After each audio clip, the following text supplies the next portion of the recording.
আমার বাবা পাজি। আমি আমি তো হাজি হতেই পারি। It's not necessary I should be the my profession will be thief. দেশপ্রধান চান যে এটা একটা সুস্থ, সুন্দর, অবাধ, নিরপেক্ষ নির্বাচন হোক। আমি মনে করি গুঞ্জনই শুনে শুনে কান পালা ধরে নেই। আমার বাবা পাজি। আমি আমি তো হাজি হতেই পারি।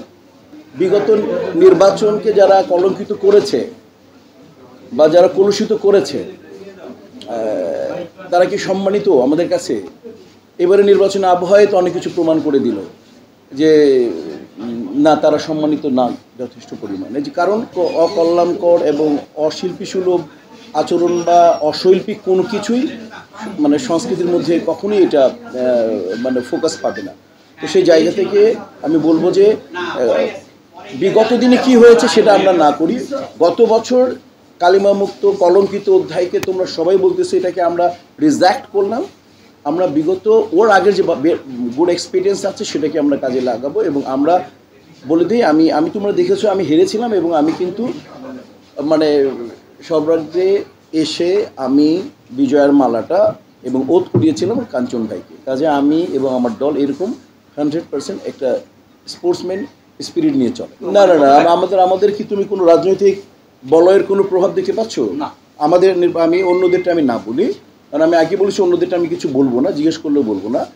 তাদের আমাদের যে মনে করো মিশাদির পরিষদে যারা দাঁড়িয়েছে, এখানে সদরুবেল ভাই, এখানে সুচরিতা আপু, এখানে রোজিনা আপু, এখানে দিলারা আপু, এখানে আলিরাজ ভাই, এখানে মাসুদ পারভেজ, এখানে ডিএ তায়েব, এখানে আলেকজান্ডার বো, এখানে রত্না, এখানে শাহানুর, এখানে জয় চৌধুরী, এখানে সঞ্জু জং, এখানে ফিরোজ শাহী। তো মানে যদি একটা নাম দিয়ে একটা মিস করি আমি ক্ষমার প্রার্থী।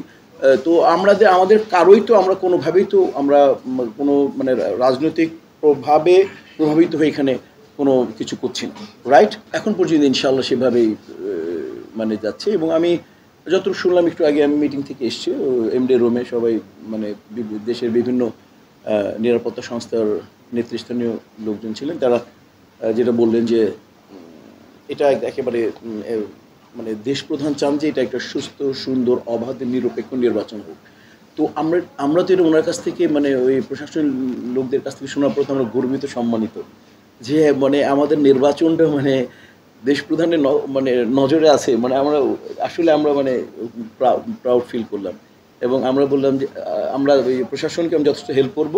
এবং আমাদের যেটা ছিল যে এটা বন্ধ ছিল যে দুজন করে একটা কথা হয়েছিল যে দুজন করে যাবে, এটা তো কোনোদিন হয়নি। কারণ আমাদের এই যে এখন অনেক সিনিয়র শিল্পী ধরি, অনেকে আমি আগেও বললাম যে একটু কাজ কম, তারা ওই নির্বাচনে সবার সাথে দেখা হয়, হাই হ্যালো হয়, এটা তো একটা কিছু নয়। আমাদের তো লাভ হবে না যেখান থেকে কেউ এমন না যে অ্যাসিস্ট্যান্ট সেক্রেটারি হবে, তারপরে ডেপুটি সেক্রেটারি হবে, জয়েন্ট সেক্রেটারি হবে, এরকম তো না। এটা একটা জাস্ট 2 বছরের জন্য আমরা সেবা করব। এই যারা আমাদের মেম্বার আছে 570-75 জন, এদেরকে একটা সেবা করব। দুটো দল রাজি হয়েছে সেবা করব। এখন 570 জন যার সেবাটাকে গ্রহণ করবে সে নির্বাচিত হবে, দ্যাটস অল। তার ব্যাপার বিগত আলোচনাটা তো আমি বাদ দিয়ে দিলাম, বিগত শব্দটাই বলতে চাই না। আমার বাবা চোর ছিল। It's not necessary I should be the my profession will be থেপ।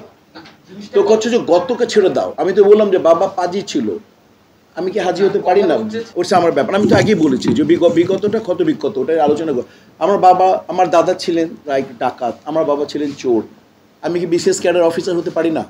পারি? হতে পারি না? আমি কলেজের প্রফেসর হতে পারি না? এখানে ইনশাআল্লাহ ওই মানে প্রশাসনের লোকগুলো যে আমাদেরকে বললেন যে একেবারে নিরাপত্তা, তারা নিশ্চিত নিরাপত্তা চেষ্টা করবেন। যে আমাদের যাদেরকে এখানে আমরা অনেকগুলো সংস্থা আছি না এখানটায়, তো যাদের কার্ড আছে যে সেই সংস্থার মেম্বার এবং লিস্ট থাকবে, লিস্ট দেখে ওনারা ছাড়বেন, ওকে যান।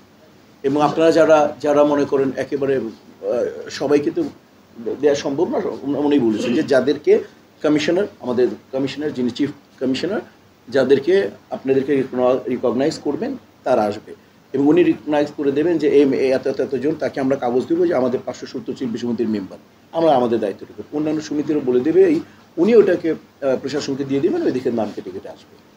আমি এটার গুঞ্জনই, ওটা কোনো আলোচনার বিষয় না, হতে পারে না। আর এই মানুষ এখন ক্লিয়ার কনসেপশন, মানে মানুষ করে কি যে আমরা বারবার বলছি বিগত এক্সপেরিয়েন্স থেকে কিন্তু মানুষ এবার ভোটটা দিবে। এখানে ভোট কেনা বেচা মনে হয় না এরকম সিদ্ধান্তে আমি থাকবো বা আমি এটাকে সাপোর্টও করি না। আমি গুঞ্জনে আমি কোনো রকম সমর্থনও দিই না। আমি মনে করি গুঞ্জনই, মানুষ সিদ্ধান্ত নিয়ে নিছে অলরেডি কাকে দিবে। আমি দৃঢ়ভাবে বিশ্বাস করি। নট নেসেসারি মানুষ যে একটা ফান্ড পাওয়ার পরে সিদ্ধান্ত নেবে, কখনোই না। মানুষ, শিল্পীরা সচেতন, শিল্পীরা সিদ্ধান্ত অলরেডি নিয়ে ফেলেছে কাকে দিবে। এটা 90% শিওর কাকে তারা দিবে। 10% হয়তো বা অনেক সময় আমরা যখন ভেতরে যে চেহারা দেখে একটু চেঞ্জ হয় বা কোনো কারণে চেঞ্জ হয়, 90% শিওর আমি যে এর মধ্যেই সদস্য এবং সদস্যবৃন্দা তারা ডিসিশন নিয়ে ফেলেছেন কাকে দেবেন। কারণ তারা বিগত দিনটাকে আলাপ করবেন, বিগত এর আগে কারা তাদেরকে সেবা দিয়েছে এটা মনে তাদের কাছে আসবে। তো কাজে আমি মনে করি যে ওই জায়গা থেকে আমরা আশাবাদ যে এই টাকা দিয়ে এই টাকার ব্যাপারটা মনে হয় এটা গুঞ্জনই। কে আমি, কারণ আপনারা নাম বললেন, আমি নামও বলতে চাই না, কারণ আমি বলতে চাই না, আমি বলতে চাই যে এই ব্যাপারটা সম্পূর্ণই গুঞ্জন। হ্যাঁ, তবে এটা তো স্বাভাবিক। দেখেন যারা এই যে বললাম যে আমরা এই যে ক্যাবিনেট আমরা 21 জন, এবং 21 জন মিলে নিশ্চয়ই আমরা একটু, আপনারা গেলে চা নাস্তা আমরা খাওয়াবো, এটা ভদ্রতা।